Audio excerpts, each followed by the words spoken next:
This is Brent Brookbush, president of B2C, and we're talking about our progressions from our static stretching techniques, which are our active stretching techniques. And I think you guys are going to really appreciate this technique. It's a kind of a combined technique. Works wonderfully for active chest stretch, works great for active pec minor stretch, works great for spinal mobilization all the way down to the SI joint.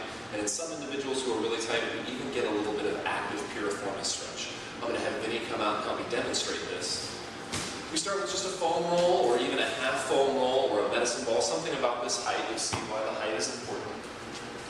I'm going to have him kind of set up sideline behind this foam roll. We're going to use this foam roll for his knee.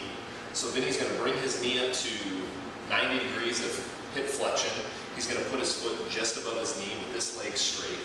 His spine and this back leg are lined up nice. Now, what we're going to do is he's going to go ahead and put one hand behind his head. He's going to use this hand on his knee. He's going to go ahead and grab his biceps femoris tendon.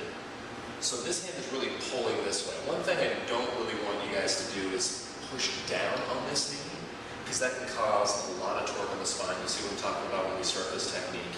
He's just kind of using it to guard to make sure it stays on this foam roll, and he's using his active strength, his leg strength to push down into this a little bit. Now what Vinny's going to first start out doing is trying to put his elbow on the floor. At this point, this becomes an incredible, active, posterior capsule stretch. I'm sure Vinny can feel that. He's going to hold that for 2. Then Vinny's going to go ahead and open up all the way, keeping that hand on the back of his head. And then as he rotates, he'll feel this all the way through his thoracic spine. He'll feel it through his SI joint, through his piriformis. And of course, as he gets close to the floor, this becomes an incredible pec minor stretch. He's going to hold that for 2. And then he's going to come back.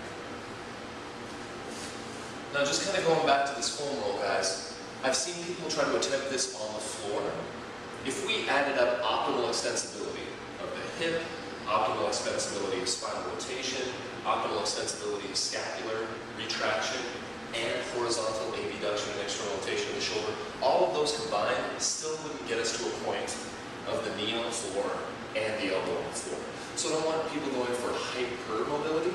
Hypermobility, too much flexibility is just as dangerous as being tight. So please use a foam roll or a half foam roll, because that will get us to a point of good extensibility at all joints. How does that feel? We can make a couple little modifications to this to, I guess, progress the exercise. This is really, really hard unto itself. A regression might be to let them go ahead and extend their hand into a chest stretch, and then go ahead and, as you roll back, just reach forward with your hand. Of course, increasing that lever length means he doesn't have to rotate as far. Good, and come back again. I haven't even gone as far to combine a little more into this stretch. Have people go into half a wall angel. That's serratus anterior activation, so they turn this way, put their forearm against the floor, and then reach up into a shoulder press-like motion. Good. And back, and then come back this way. This is a great stretch for anybody with upper body dysfunction. It ends up being a pretty good stretch for anybody with lumbopelvic hip complex dysfunction, and because there is some SI joint dysfunction in the lower leg, we can even use it for that. Of course, our base technique, just kind of going back to review, is hand behind the head. We're going to go forward, touch the elbow down, and then keep this position, opening up, ensuring that we have upward rotation of the scapula, and retraction, getting a good pec minor stretch.